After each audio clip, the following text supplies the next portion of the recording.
There's just something about the water here in Houston, man. There's just something about it. That's right. We don't. Ellie out of the corner for three. Brady at the buzzer. Yeah! Free. Down to three. Down to two. It's a three. Good! Good! James Harden a flamethrower. Sengun. Oh, no.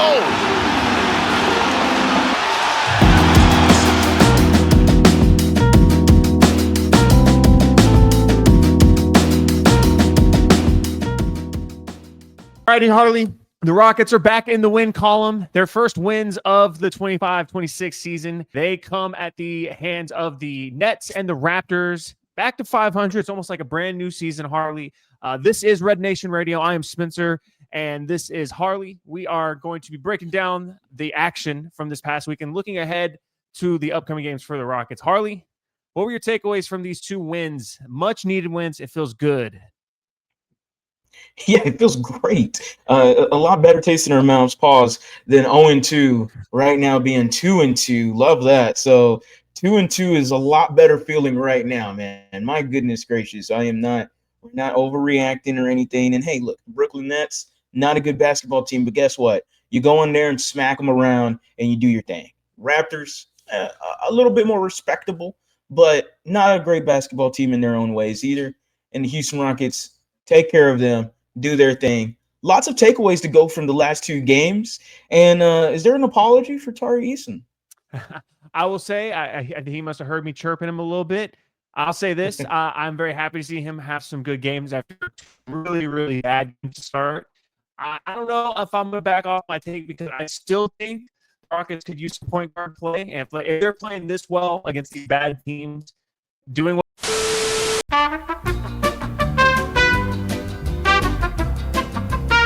but some of these guys are playing really, really good right now. Jabari Smith, his game the other night, 25-5-5. He was excellent. Josh Okogie might be the signing of the offseason through 4 games. My goodness, he has been sensational. Got 2 starts in a row. And this is a guy playing on a minimum contract, sniping threes, playing good defense. And honestly, at times, I trust him handling the ball than some of these other guys. So really good takeaways these past 2 games. And I'm excited to see what the things are going to look like whenever Dorian Finney-Smith comes back and he kind of gets thrown into this equation. He should be back soon, but good vibes for the Rockets, Harley. Very much so. I'm glad we're highlighting Josh Okogie. Love it. Josh Okogie has been amazing for us. And if the three-point ball is going to start falling for him, then there is a lot more versatility to be had in his game. He's been super impactful. And someone else has been super impactful, Steven Adams. My goodness gracious, Steven Adams has been worth every single penny for this Rockets team. I thought they needed to bring him back, and I'm super happy that they did. In 24 minutes this year, 7-8 points a game roughly, 11 rebounds a game, but he is averaging 6 offensive rebounds a game. And that right there is just head and shoulders above all the other big men in the NBA. Steven Adams deserves some time here. His little limelight is shining bright right now. And, man, he's been amazing. Capella's been pretty solid as well, too. Gonna get little snaps to Capella. I'll give my snaps to him. It ain't too crazy, but I got to give him some snaps. I can't hate Capella. I just can't. I just have too much nostalgia for him. He always will remind me of that 2018 team that I'll take to my grave. Should have won the entire damn championship, Harley. But back to Steven Adams. I think one thing that I had flashbacks to was Steven Adams and Kevin Durant playing together in OKC, because we're seeing it happen again. One thing that they made their bread and butter was kicking it out to an open Kevin Durant for a 3-pointer after an offensive rebound. We saw several of those the other night in Toronto. Things are going very well for the Rockets, and it shows their offense, which was not expected to be their calling card, right? This was a defensive identity that they added Kevin Durant, of course, to improve the offense, but I don't think anyone expected it to be through 4 games, still very early, but the number 1 offensive rating in the NBA coming in to Thursday night's games. I am very, very, very pleased with this offense. Now it's almost like the defense has to catch up, because there has been times where they are giving up a lot of points on defense. I'd like to see guys that we rely on defensively in years past to step up a little bit, namely Jabari Smith, Tari Eason. We expect better defensive play from those guys. But all in all, can't be mad at 2-2. If you had said, hey, the Rockets are going to start 2-2, I think most people would have been like, yeah, that's fair. It's still early. Got some improvements to make, but things are rolling in the right direction now. Definitely, the pendulum is swinging in the right direction for this Rockets team. And yeah, man, I mean, I was not expecting the best offensive rating to start the year. Again, 4 games in, but that's not what I was expecting. Even with the addition of Kevin Durant, I thought it could have been improved, but I also thought it might have taken a bit of a hit with Fred VanVleet being hurt. So with them having the best offensive rating is just nuts to me right now. And yes, you're right.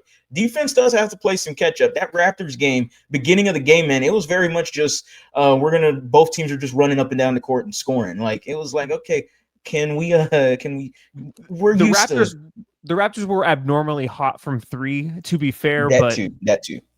Yeah, definitely left a lot to be desired there. But looking up the upcoming week, 3 big games this week, Harley.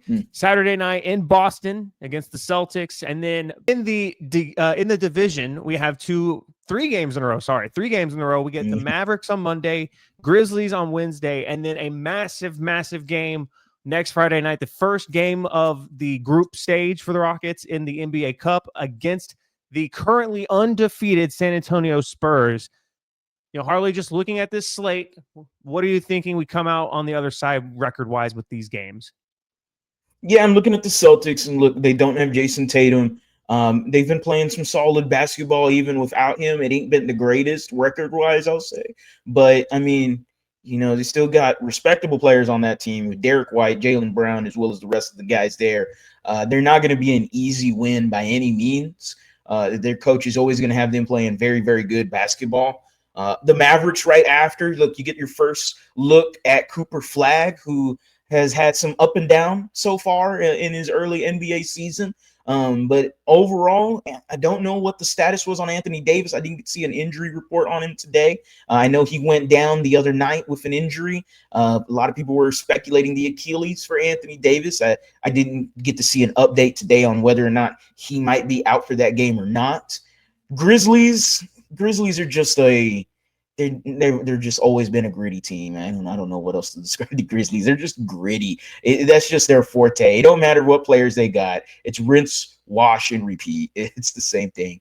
But man, I can't help but get excited about that San Antonio Spurs game, and it's November 7th. We are only about a week away from seeing Victor Wembanyama, the new and improved Victor Wembanyama, with the help of Akeem Olajuwon. And my goodness, that year 3 leap looks legitimate, and he looks to be the absolute real deal. But hey, I'm sorry, everyone was talking about his 40-point game, but I had a guy in Sengun who just had his 40-point game on the first game of season 2. So you match your guy. Hey, I'm gonna hop up my guy too. And I'm excited about that Spurs game specifically, man, because the rivalry is there. Wemby in draft season, when he got drafted, and the bad look of his taste where he was like, yes, when the Rockets didn't get that pick, it still bugs me the wrong way. I know we all wanted Wemby. Everyone wanted Wemby. It doesn't matter. Every team in the NBA wanted Wemby. Who cares? Like, every fan base wanted him, okay? So we're not going to get mad about that. What I'm mad at is his reaction. And I can't wait to see what my Rockets, even though defensively the little struggles they've had, I'm sure Ime Udoka and the Houston Rockets specifically are going to take care and look at that game and take care of it. I really do. I have a great feeling this Rockets team is going to have themselves a damn good game against the Spurs and Wembanyama. No, I agree. And don't forget, we watched with our own eyes last season, Sengun versus Wembanyama, and Sengun dropped 40 in that game as well. So this is a matchup that, yes, I know Wembanyama is getting all the hype as he deserves. He is a freak of nature, built in a lab. The true definition of a generational player, a term that has been thrown around a lot in sports talk nowadays. It's thrown around way too much. Victor Wembanyama, like Shohei Ohtani, these are the type of guys I truly think are generational. But that being said, Shohei Ohtani's down in the World Series right now at the time of this recording, and I've seen Wembanyama get beat by Sengun, so I'm not going to discredit Sengun at all. This is a matchup that they can go in and they can ball out. And here's the deal.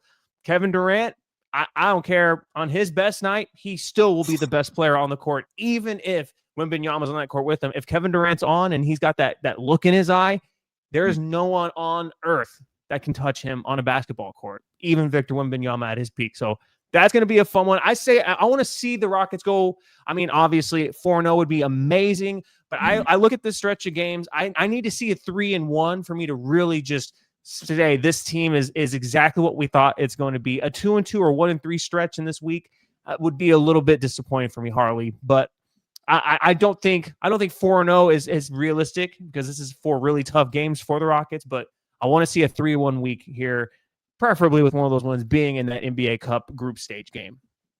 Yeah, agreed right there. I'm agreeing with you. 3-1 in the next 4 would really have me feeling the right way, continuing to feel the right way about this Rockets team. There's a lot to be happy about. Really enjoy Jabari Smith's previous game against the Raptors. We had 25 points, 5 rebounds, 5 assists, the 25-5 game, first in his career.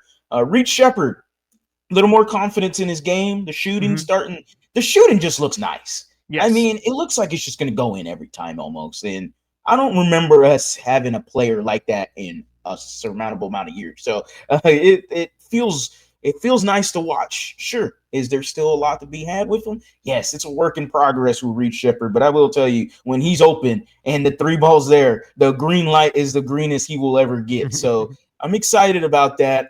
I can't get over Wemby. And look, man, hey, Wemby against Houston, Sengun matches him just as much as the Astros do against Shohei Ohtani, because his career numbers against the Astros. There's just something about the water here in Houston, man.